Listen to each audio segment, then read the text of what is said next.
Joshua Phillips, enfant tueur.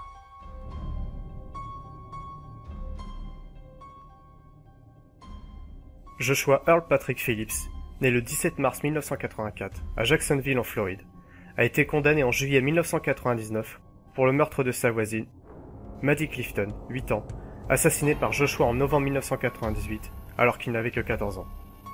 Il purge actuellement une peine de prison à vie, sans libération conditionnelle.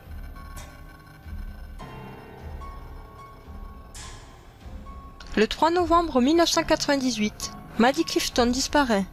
Le premier suspect nommé dans cette affaire était un voisin de Maddie, un certain Larry Grisham. Larry Grisham avait été arrêté à 2 reprises dans le passé pour des cas d'agression sexuelle, mais dans les 2 affaires, les accusations ont été abandonnées. Larry Grisham est passé au détecteur de mensonges et a échoué au test. Cependant, il a fourni un alibi et il a été écarté de l'affaire. Le FBI et la police ont ensuite appelé la population à rechercher Maddie. Plus de 400 bénévoles ont participé aux recherches. Au départ, une récompense a été offerte de 50 000 $, puis a été doublée à 100 000 $.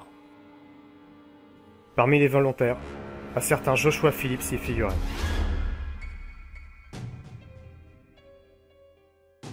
Une semaine après la fin des recherches sur la disparition de Maddie, qui se sont avérées sans succès, Melissa Phillips, la mère de Joshua Phillips, rentre dans sa chambre pour y faire le ménage et s'aperçoit qu'une fuite provenait du matelas doux de son fils. En y regardant de plus près, elle y découvre le corps sans vie de Maddie Clifton, caché entre le matelas et le sommier. Affolée, elle part en courant de sa maison et appelle la police. Joshua fut arrêté le jour même à son école et passa en comparution immédiate devant le tribunal.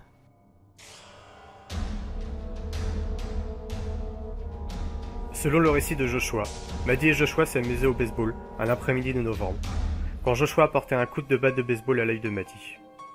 Celui-ci se mit à saigner et les cris de douleur de Maddie ont fait paniquer Joshua.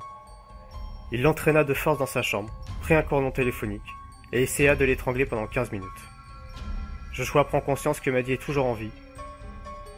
Il prit donc à nouveau sa batte de baseball pour la frapper à nouveau, puis la poignarde de 11 coups de couteau. Bien que Joshua n'avait aucun antécédent de violence, certaines preuves ont été récupérées lors d'une perquisition de police à son domicile. Ils y ont trouvé du contenu pornographique violent. Le corps de Maddie a été retrouvé nu, mais l'autopsie n'a révélé aucune agression sexuelle.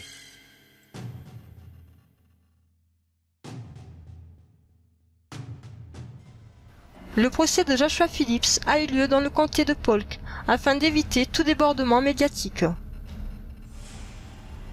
Il a été reconnu coupable au 1er degré pour le meurtre de Maddie Clifton, à la prison à vie sans la possibilité d'être mis en liberté. La peine de mort a été rejetée en raison de son jeune âge au moment des faits.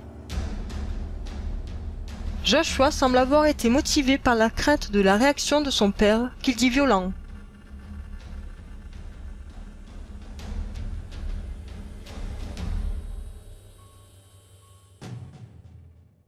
Pendant son incarcération, Joshua a suivi des cours à la Career Institute Blackstone, un programme d'apprentissage à distance, et a obtenu un diplôme de parajuriste en 2007. Il travaille actuellement en prison afin d'aider d'autres détenus à travailler leur appel.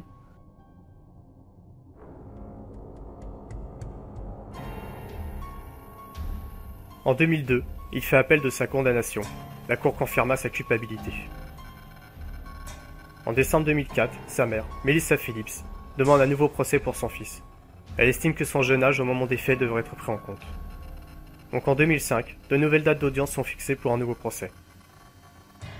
Ainsi, en 2012, la Cour suprême américaine a statué que la libération des condamnations des mineurs à la peine maximale sans libération conditionnelle est inconstitutionnelle.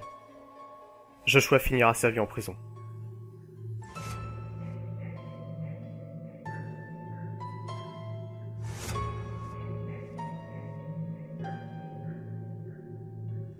Après le procès, les parents de Maddie Clifton, Steve et Sheila Clifton, ont divorcé. Ce fait d'actualité a fait l'objet d'un documentaire de 48 heures intitulé Why Did Josh Kill? Pourquoi Josh a-t-il tué?